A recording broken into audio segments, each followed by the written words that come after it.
Okay, we now have some breaking news, and this is very significant. For those looking at what's the next huge step, you're wondering about Jack Smith. Well, Jack Smith with a big development. The special counsel is in active talks with the Justice Department about how to end his federal prosecutions of President Trump. Now, this is according to a justice official familiar with the discussions. Discussions expected to last several days. But the person breaking this news, of course, is our excellent chief legal affairs correspondent, Paula Reed. Also with me, our senior legal analyst, Ellie Honig. But Paula, look, this has been the huge question hanging all of this over the whole election and now in the aftermath. What are you learning? So we knew there were a few options. If former president, who now is, of course, the president-elect, returned to the White House, there were a few ways that his federal cases could be resolved. One is he said that he would try to fire Jack Smith.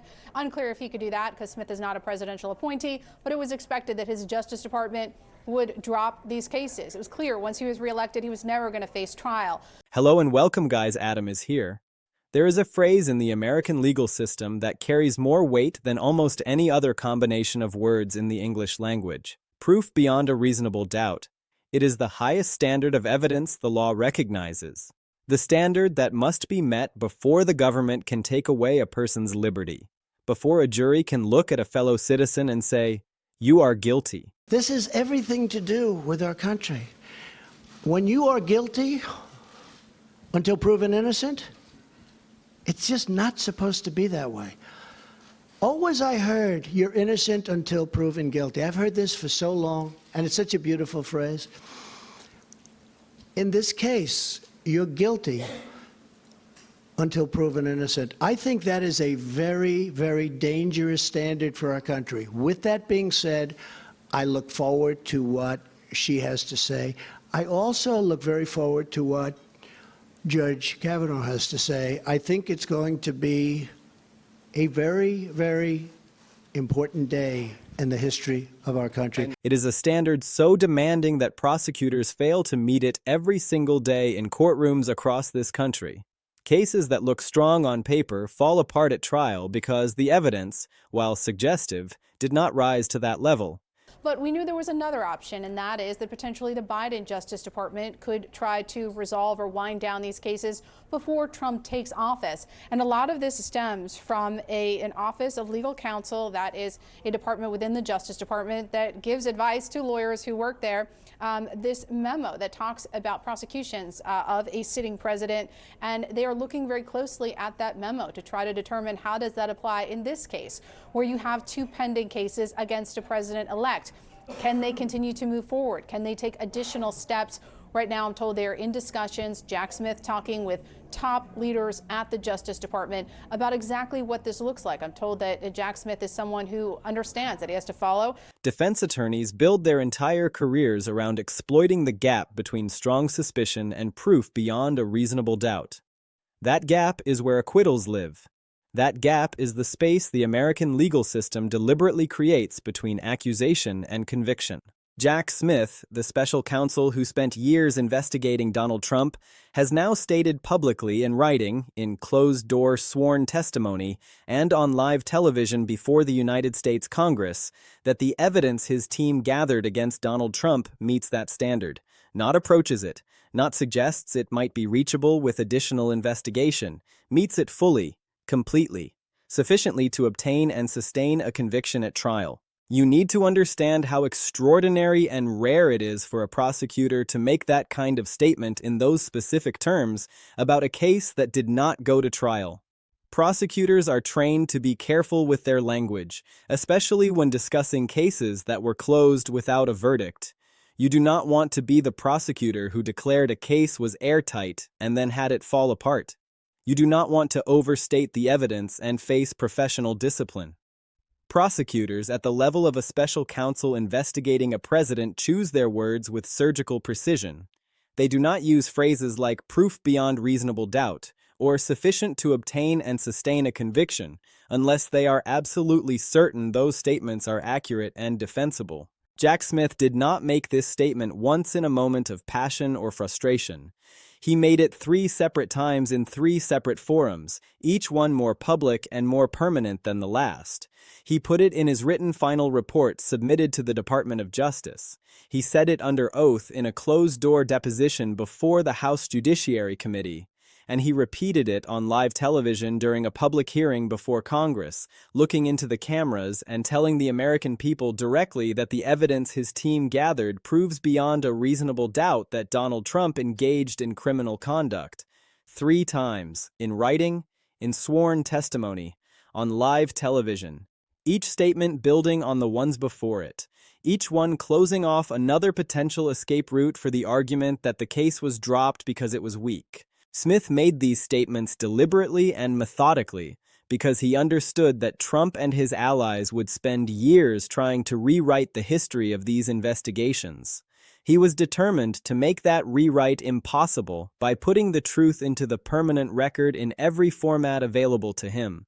And here is what you need to understand about why Donald Trump and his legal team and his political allies are responding to Smith's statements with such ferocity and desperation. They are not responding the way people respond to accusations they can easily disprove. They are not calmly pointing to weaknesses in the evidence and inviting public scrutiny of the case.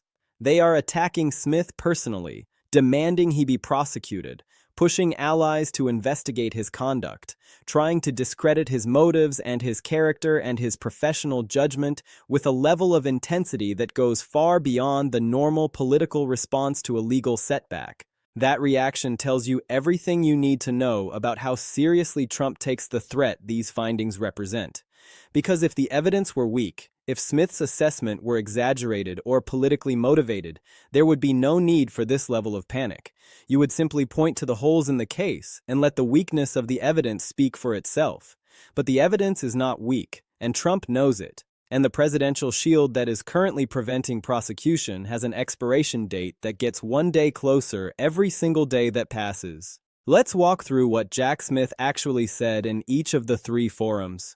In the written report submitted to the DOJ in January 2025, Smith wrote that Trump's effort to overturn the 2020 election was an unprecedented criminal effort, not an unprecedented political effort, not an unprecedented legal challenge, an unprecedented criminal effort.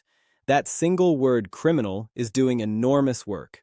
A special counsel does not describe presidential conduct as criminal unless the evidence compels that characterization beyond any reasonable professional doubt. Smith made the evidentiary basis explicit, writing that the admissible evidence was sufficient to obtain and sustain a conviction at trial. Those words deserve careful examination. Sufficient to obtain means the evidence is strong enough to convince a jury to return a guilty verdict. Sufficient to sustain means the evidence is strong enough to survive the inevitable appeal. Get the conviction and keep it. That is a prosecutor saying with maximum professional confidence, this case is ready for trial and we would win. The report also documented the extraordinary scope of the investigation. Smith's team interviewed more than 250 witnesses, subpoenaed dozens more to testify before the grand jury, and reviewed extensive documentary and electronic records spanning every aspect of Trump's post-election conduct. 250 witnesses. That is not a cursory investigation or a politically motivated rush to judgment. That is a comprehensive, years-long effort to examine every relevant piece of evidence from every possible angle. At the conclusion of that exhaustive process, Smith's team reached its professional judgment. The evidence meets the conviction standard, and Trump has not been exonerated. Then came the closed-door deposition in December 2025. Smith sat before the House Judiciary Committee for hours answering questions. The transcript runs 255 pages. What Smith told lawmakers went even further than the written report. He stated under oath that his team developed proof beyond a reasonable doubt that President Trump criminally conspired to overturn the 2020 election. He described the classified documents evidence as equally powerful, with strong evidence that Trump illegally retained classified materials and then actively obstructed the government's efforts to recover them. And he made a statement about Trump's personal culpability that eliminates any possible argument that Trump was a peripheral figure. Smith told Congress that Trump was, by a significant margin, the most culpable and responsible individual in this conspiracy.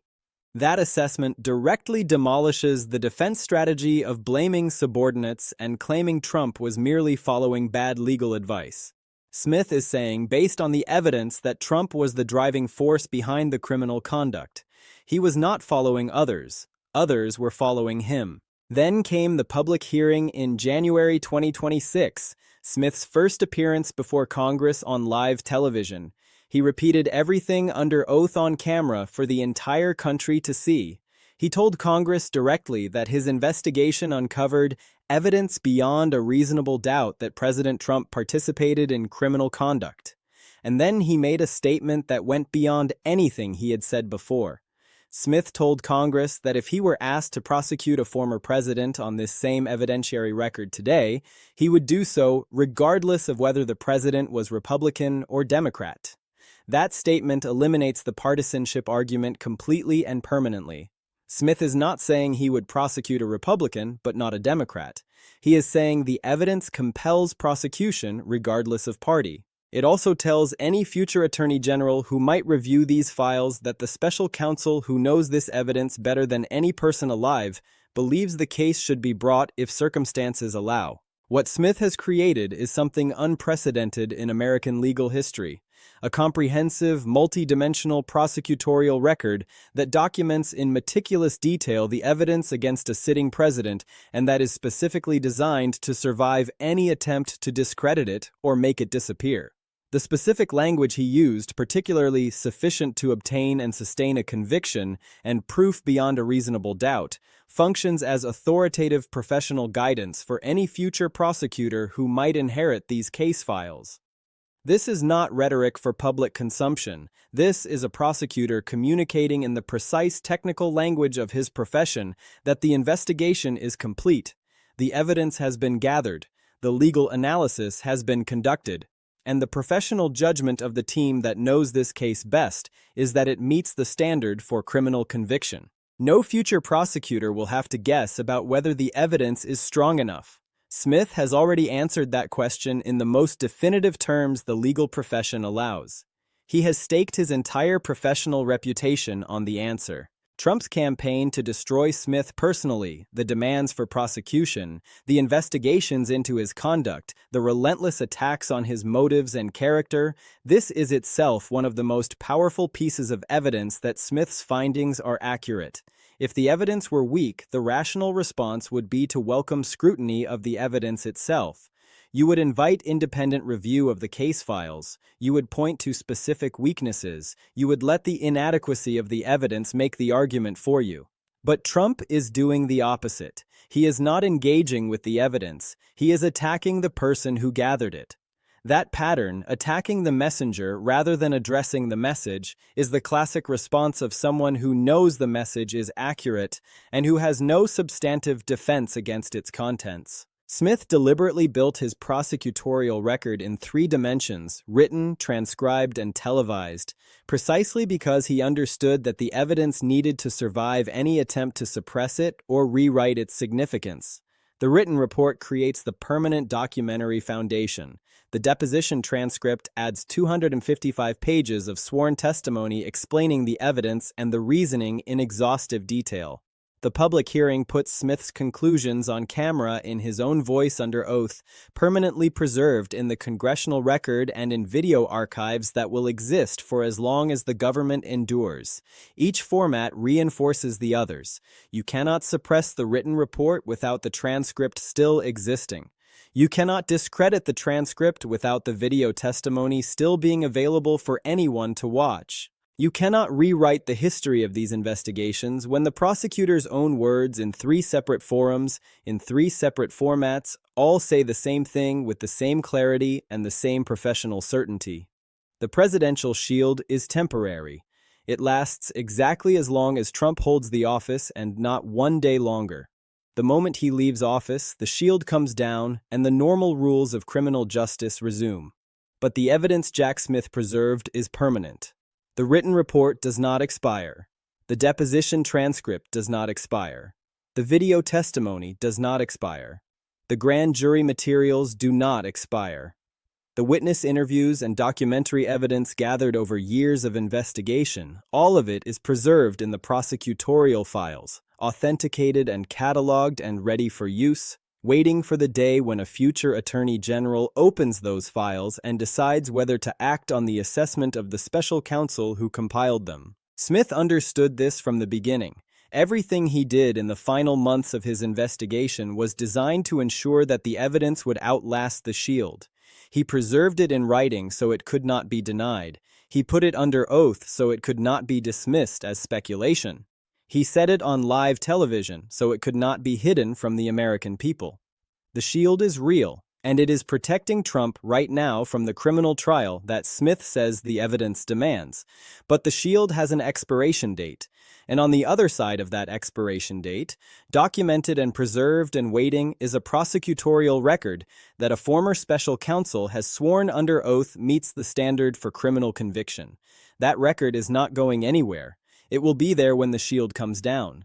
The question that will define the next chapter of American justice is whether anyone will have the courage to pick up those files and do what Jack Smith says the evidence requires.